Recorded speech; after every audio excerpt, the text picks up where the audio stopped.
Ancient and Modern Celebrated Freethinkers by Charles Bradlaugh. Chapter 10. Charles Blount. Look with me through the dark vista of 150 years of clouded history. Throw your mind across the bridge of time, for we are about to visit a tragic scene. A scene which might be depicted by a poet, so much of beauty, of truth, and of goodness, all blasted by the perjuries of the priest. Yonder, in the dim library of an ancestral mansion, embowered amid the woods of the South, close by the gurgling waters which beat an echo to the stormy breezes, those breezes which will never more fan his cheek. That water where he has often bathed his limbs will be his rippling monument. The shady moonlight of an August evening is gilding the rich pastures of Hertfordshire. The gorse bushes have not yet lost their beauty. The pheasants are playing in the woods, woods that so lately resounded with laughter. Laughter ringing like a bell, the music of a merry heart. Withdraw those curtains which hide the heart-struck and the dead. Above you is the exquisite picture of Eleanora, gazing into the very bed at that form which lay shrouded in nothingness. You see the broad, manly brow. Even now the brown hair rises in graceful curls over that damp forehead. The lips are locked in an eternal smile, as if to mock the closed eyes and the recumbent form. Is it true that pictures of those we love are endowed with a clairvoyant power of gazing at those who have caressed them in life? If it is, then on that August night the wife of Charles Blount was watching over his bier. But who is that pale form with disheveled hair and weeping eyes, with an alabaster skin stained with the blue spots of grief? The rapid upheaving swells of that fair bosom tell of affection withered, not by remorse, but by superstition. See here how she nervously grasps that dead man's hand, how she imprints kisses on his lips.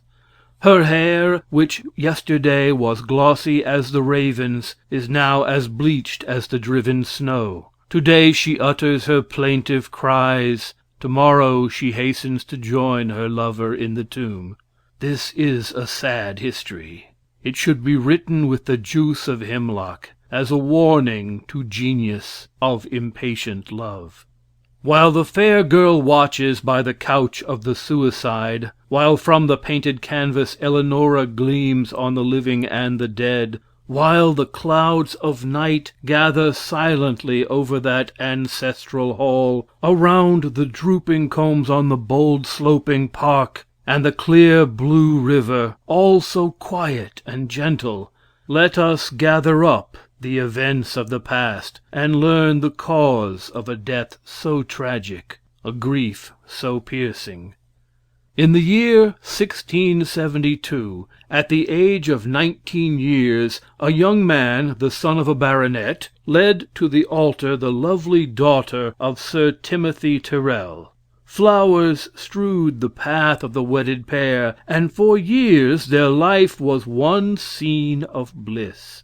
At last, struck down by disease, Charles Blount stood by the side of his dying wife. In his arms his Eleanora yielded her last sigh. He buried her by the willow tree in the old churchyard. The lily blended with the white rose, and the myrtle overshadowed the grave. It was here where the widower rested in the evening, here where he taught his children the virtues of their dead mother. Sometimes he gazed at the azure skies, and strange fancies beguiled the mind of the mourner. When he saw the sun sink to the west, gilding the world with its glorious rays, he mused on the creeds of many lands. He fancied he saw a heaven and a God, and traced in the lines of light the patriarchal worshippers of the world. He looked at the sun and its worshippers, those who sought the origin of purity by worshiping that which is the origin of all good. He looked at the fables of Greece, and found delight in the thought of Sappho uttering her diapason of joy in lyrics which told of love and beauty; at Egypt, where the priests, in their esoteric cunning, searched in vain for that which gives life, and motion, and joy; and then he glanced at the Christian heaven, but here all was dark, dark as the Plutonian caverns of Homer's hell. He wished to meet his Eleonora, not in pagan dreams, not in Christian parables, but in the world of realities. He looked with eager eyes upon the world around him, in society, at court, and in the homes of his country. But wherever he went there was but one thought, one feeling. He wished a mother for his children, a mother like the sainted dead. There was but one who answered the ideal, like in features, in passion, and in beauty, to the lost Eleonora. Born of the same parents, loved by the same brother, educated by the same teachers, imbued with the same thoughts, she was the model of her dead sister. With a sisterly love for her brother, she was already both mother and aunt to her sister's children. With deliberate thoughts, with convulsive passion, the love of Charles Blount passed the bounds of that of a brother. Longing to make her his wife, he adored her with the passion he had lavished on the dead. It seemed as if the shade of Eleonora was perpetually prompting him to bestow all his affection on the young and beautiful Eliza. She caressed his children with the pride of an aunt. She traced the image of her sister in the laughing eyes of the merry babes. Still she was not happy. How could she be happy? She loved him as a man, as a brother. She was a Christian, he an infidel. She was bound by creeds, he by conduct. She was doing the duty she owed to the dead. He sought to do it by uniting himself to the living. Eliza was anxious to marry, but there existed something which to her mind was greater than human duties, and it often outraged them. God and the church demanded her first attention, and then her lover and his children. The church, in cruel mockery of human rights, stepped between her judgment and her affections. It denied the power of a woman to occupy the married home of her deceased sister. She was willing to pledge her love to Charles Blount at the altar, but the priest mocked her prayers and denounced her affections. The occasion was too good to be lost. Episcopalism sought revenge on its opponent, and it triumphed. Eliza felt the force of Blount's arguments. She wandered with him through the green fields, but her sorrow was too great to pluck the wild roses. The luscious fruits of summer were passed untasted.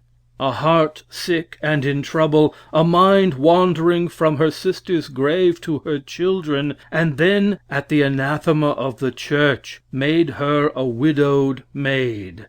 To overcome her scruples, her lover wrote a book, inviting the clergy to refute it, defending the marriage with a deceased wife's sister. But ever as he spoke, there was a film before her eyes. There was a gaunt priest with canonical robes stood before the gates of heaven.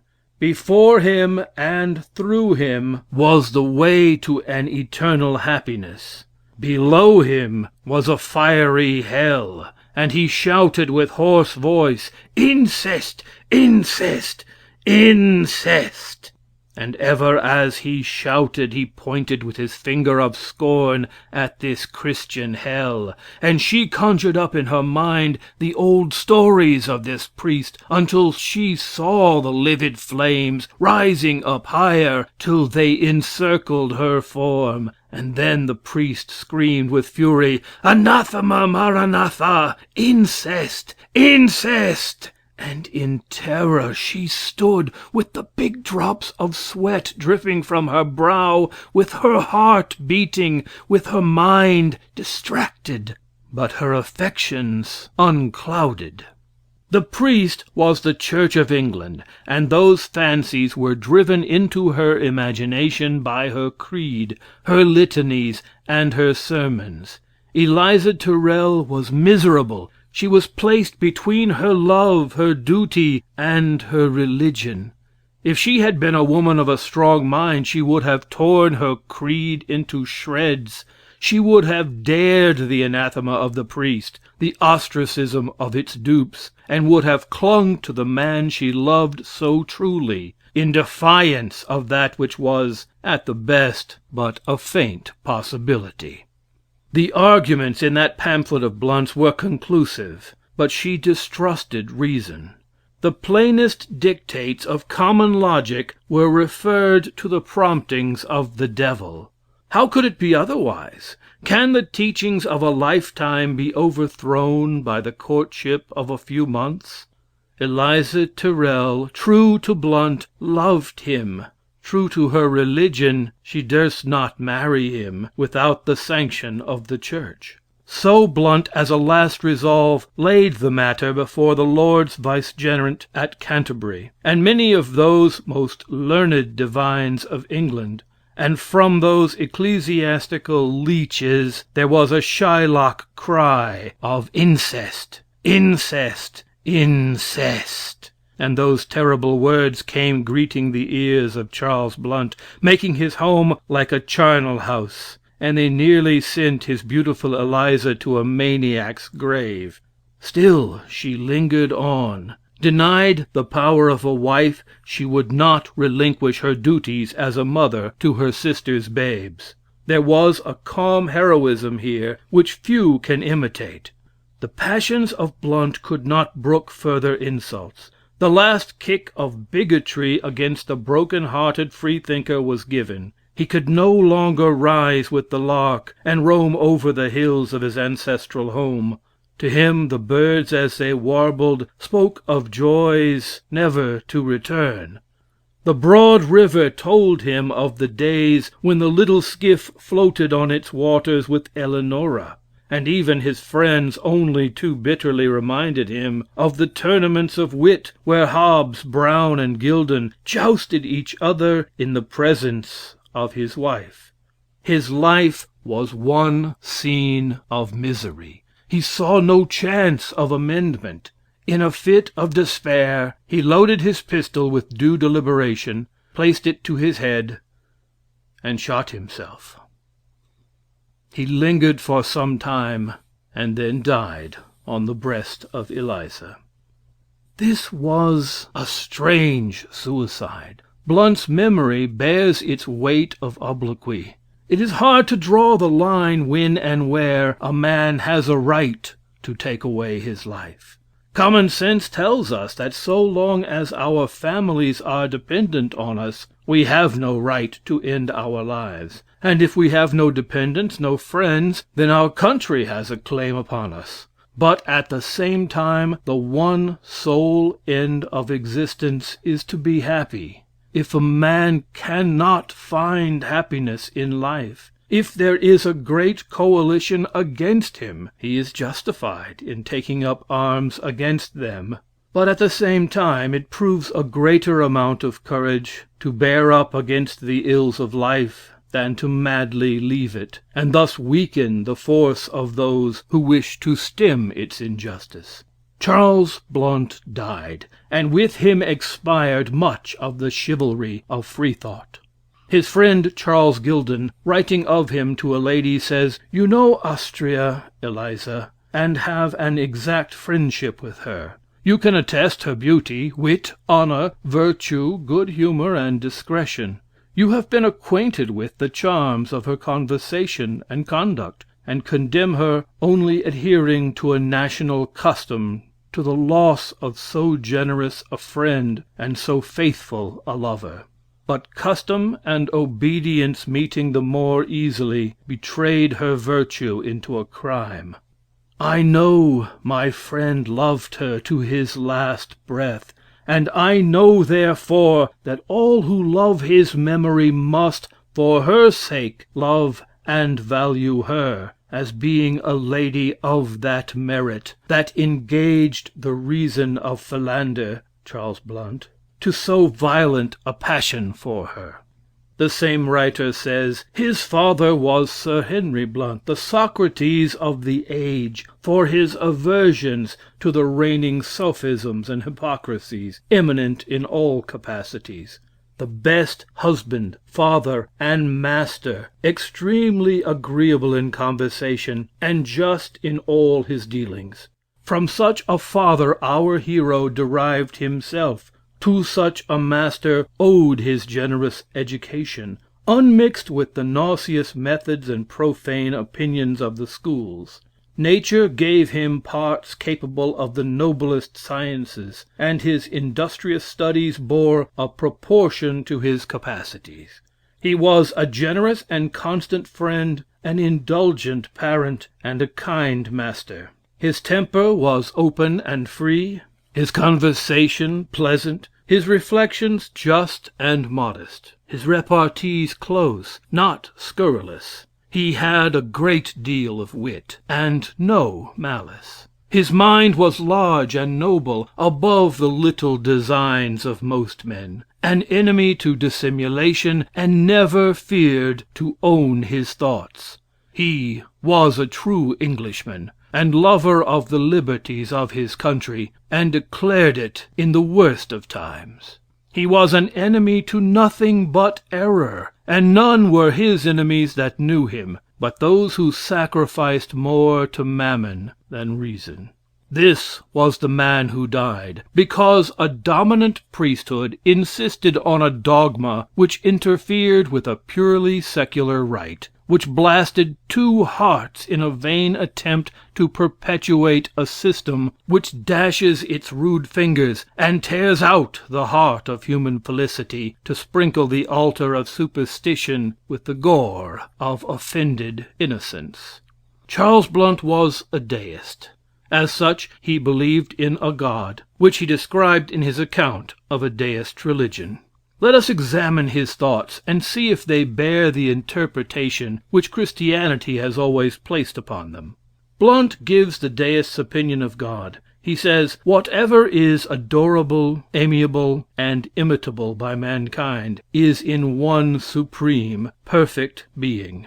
An atheist cannot object to this. He speaks in the manner in which God is to be worshipped. He says, not by sacrifice or by a mediator, but by a steady adherence to all that is great and good and imitable in nature. This is the brief religious creed of Charles Blount. He never seeks to find out fabled attributes of deity. He knows what is of value to mankind, and sedulously practices whatever is beneficial to society. In his Anima Mundi, or History of the Opinions of the Heathens on the Immortality of the Soul, page 97, Blount says, the heathen philosophers were much divided concerning the soul's future state. Some held it mortal, others immortal. Of those who held the mortality of the soul, the Epicureans were the chief sect, who, notwithstanding their doctrines, led virtuous lives. Cardan had so great a value for their moral actions that he appeared in justification of them. It appears, says he, by the writings of Cicero, Diogenes, and Laertius, that the Epicureans did more religiously observe laws, piety, and fidelity among men than either the Stoics or the Platonists. And I suppose the cause thereof was, that a man is either good or evil by custom, but none confideth in those that do not possess sanctity of life. Wherefore they were compelled to use greater fidelity, thereby the better to justify their profession, from which reason it likewise proceeds, that at this day few do equal the fidelity of usurers, notwithstanding that they are most base in the rest of their life. Also among the Jews, whilst the Pharisees that confessed the resurrection and the immortality of the soul frequently persecuted Christ, the Sadducees, who denied the resurrection, angels, and spirits, meddled not with him above once or twice, and that very gently. Thus, if you compare the lives of Pliny and Seneca, not their writings, you shall find Pliny with his mortality of the soul did as far exceed Seneca in honesty of manners, as Seneca excels him in religious discourse. The Epicureans observed honesty above others, and in their conversation were usually found inoffensive and virtuous, and for that reason were often employed by the Romans when they could persuade them to accept of great employs. For their fault was not any want of ability or honesty, but their general desire of leading a private life of ease, and free from trouble, although inglorious. For when immortality is not owned, there can be no ambition of posthumous glory. The Epicureans, instead of those bloody scenes of gallantry which tyrants applaud, undertook to maintain carefully the inheritance of orphans, bringing up at their own charge the children of their deceased friends, and were counted good men, unless it were in front of religious worship. For they constantly affirmed that there were no gods, or at least such as concerned themselves with human affairs, according to the poets. Neither doth the hope of immortality conduce to fortitude, as some vainly suggest, for Brutus was not more valiant than Cassius, and if we will confess the truth, the deeds of Brutus were more cruel than those of Cassius. For he used the Rhodians, who were his enemies, far more kindly than Brutus did those amicable cities which he governed. In a word, though they both had a hand in Caesar's murder, yet Brutus was the only parricide.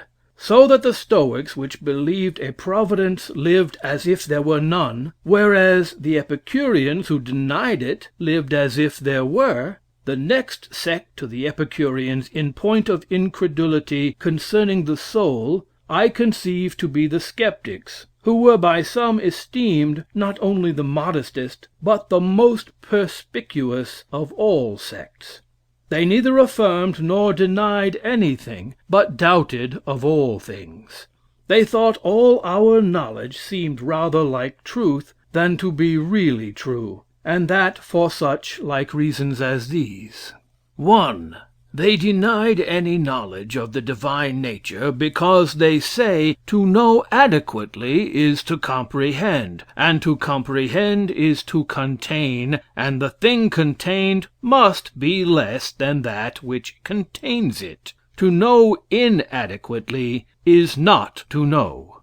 2. From the uncertainty of our senses, as, for instance, our eyes represent things at a distance to be less than they really are. A straight stick in the water appears crooked, the moon to be no bigger than a cheese, the sun greater at rising and setting than at noon. The shore seems to move, and the ship to stand still. Square things to be round at a distance, an erect pillar to be less at the top. Neither, say they, do we know whether objects are really as our eyes represent them to us, for the same thing which seems white to us seems yellow to a jaundiced man, and red to a creature afflicted with red eyes.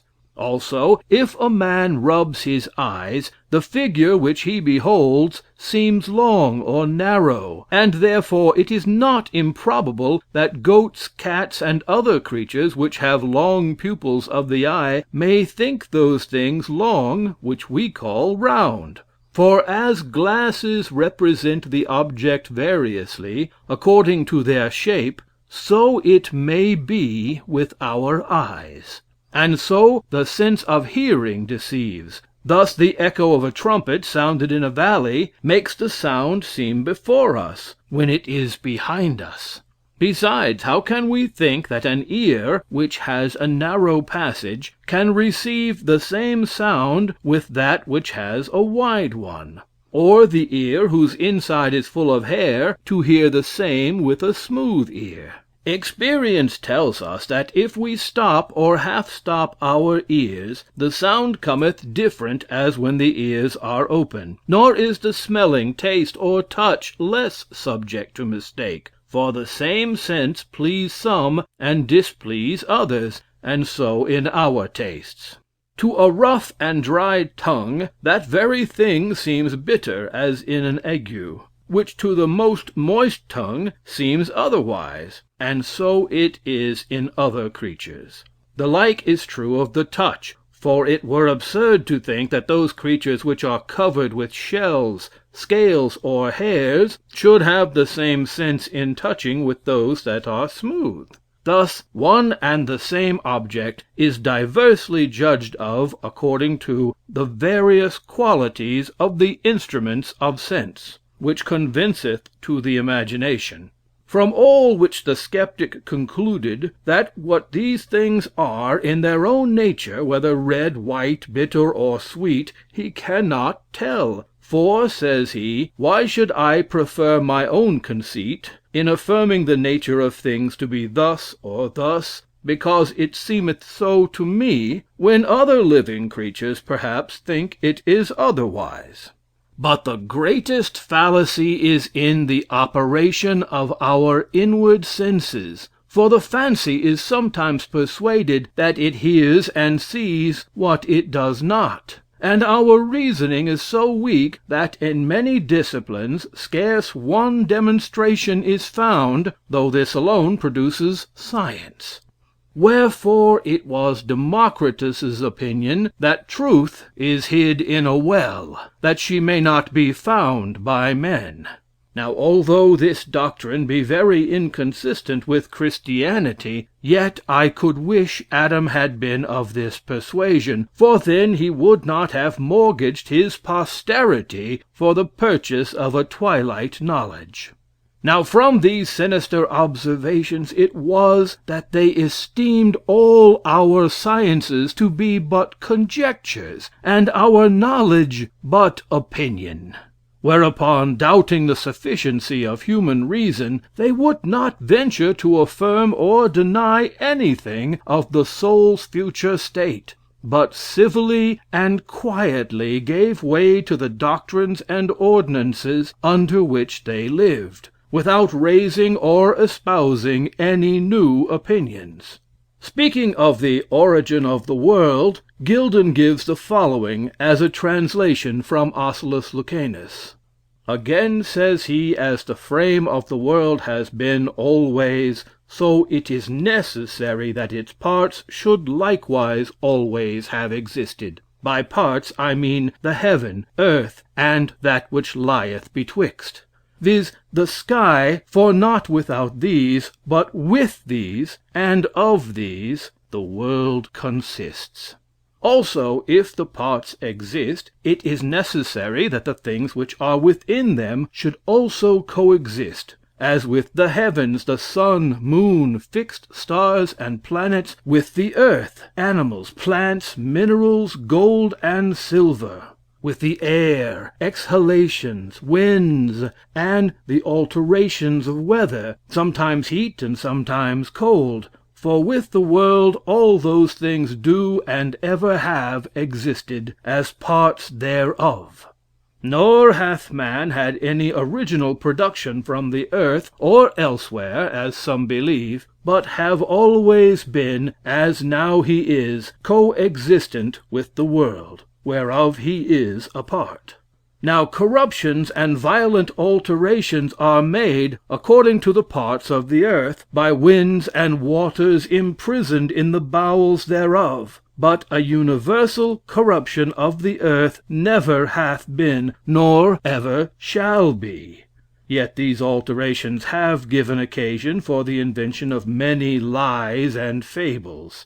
And thus are we to understand them that derive the original of the Greek history from Inachus the Argive. Not that he really was the original, as some make him, but because a most memorable alteration did then happen, and some were so unskilful as to attribute it to Inachus. but for the universe and all the parts whereof it subsists, as it is at present, so it ever was, and ever shall be, one nature perpetually moving, and another perpetually suffering; one always governing, and the other always being governed. The course which nature takes in governing the world is by one contrary prevailing over another, as thus: the moisture in the air prevaileth over the dryness of the fire, and the coldness of the wafer over the heat of the air, and the dryness of the earth over the moisture of the water, and so the moisture of the water over the dryness of the earth, and the heat in the air over the coldness in the water, and the dryness in the fire over the moisture of the air. And thus the alterations are made and produced out of one another. As nature cannot create by making something out of nothing, so neither can it annihilate by turning something into nothing. Whence it consequently follows, as there is no access, so there is no diminution in the universe, no more than in the alphabet, by the infinite combination and transposition of letters, or in the wax by the alteration of the seal stamped upon it. Now as for the forms of natural bodies, no sooner doth any one abandon the matter he occupied, but another instantly steps into the place thereof. No sooner hath one acted his part and is retired, but another comes presently forth upon the stage, though it may be in a different shape, and so act a different part. So that no portion of the matter is, or at any time can be, altogether void and empty, but, like Proteus, it burns itself into 1,000 shapes, and is always supplied with one form or another, there being in nature nothing but circulation. The following are the principal works of Blount: Anima Mundi, or an historical narration of the opinions of the ancients concerning man's soul after this life, according to enlightened nature, published in 1679. Upwards of 20 answers were published to this work. In 1680 he published a translation, with notes, of the life of Apollonius of Tyana. This work was suppressed. During the same year he gave the world Great is Diana of the Ephesians, or the original of idolatry. By able critics this is considered one of his ablest works. In 1683 Religio Laici appeared, which is published in a Latin work of Lord Herbert's. In 1688 he wrote A Vindication of Learning, and of the Liberty of the Press. This tractate sparkles with wit and argument, but by far the most important work he was connected with was published in the year he died, and mainly written by himself: The Oracles of Reason, a favorite title with both American and English freethinkers. It consists of 16 sections, the most interesting being the first 4, containing a vindication of Dr. Burnett's archaeology. The 7th and 8th chapters, translated of the same, of Moses' description of the original state of man, and Dr. Burnett's appendix of the Brahmin's religion. We would quote from these sections of the Oracles, but intend to form separate half hours with sketches of Drs. Brown and Burnett. It will be more appropriate to use Blount's translation in describing those quaint but highly instructive authors. In the general style of Blount's works, he is not seen to advantage. There is too much heaviness, enhanced by the perpetual Greek and Latin quotations. But as his works were intended for scholars, and the time in which they were written was essentially the most pedantic era of our literary history, we cannot expect that vivacity and clearness which other writers in a later age possessed. It was in his character as a man that Blount excelled. He was the leader of the chivalry of the period, as in the next age Woolston was his successor. At the court he was the gayest of the gay, without the taint of immorality, in a period of the grossest licentiousness. He defended the honor of his friends, frequently at the expense of calumny and danger. In witty repartees he was equal to Rochester, while for abstruse learning he was superior to many of the most learned theologians. Daintily brave and skillfully alive to the requirements of friends and foes, he passed through life in the gilded barge of pleasure, and ended it sailing through a cloud where he foundered. But the darkness which enveloped his history is now charged with that sympathetic power which draws the young to his grave, and compels the gloomiest to shed a tear over his unhappy fate. At the close of August in 1693, a few friends met near the grave of Blount to join in their last respects to their lost friend. Foremost among them was Charles Gildon, who so soon repented of the part he had taken in the oracles of reason, but never forgot the kindness he experienced from Blount. He lived long enough for Pope to be revenged on his apostasy, by inserting his name in his great satire. At the time we speak he was mournful and deeply grieved at the loss he had sustained. Near him was Harvey Wilwood, whose bold demeanor and sorrowful countenance told of heart-struck grief. For of the few able to appreciate the genius of Blount, he was one of the earliest and most devoted in his friendship. Now we see the noble lord whom Blount always addressed as the most ingenious Strephon. Along with him there is the pretty Anne Rogers with Savage and Major Arkwright. We look in vain for Eliza Tyrrell. They talk slowly over him that is no more. They recount to themselves the intellectual achievements and the brilliant hours they have spent in the past, and while they speak so kindly and think so deeply, they kneel on the hallowed spot, but not to pray. Some of them pledge their enmity against Christian laws and Christian priests, and they executed it. During this time, the calm radiance of the lunar light shines on the church of Ridge, illumining those ghostly tablets of white marble, where the forefathers of Blount lie entombed. The baronial arms are emblazoned on the wall. Heraldic pomp is keeping watch over the moldering bones of the now leveled grate. Anne Rogers weeps wildly for Eliza and Eleonora.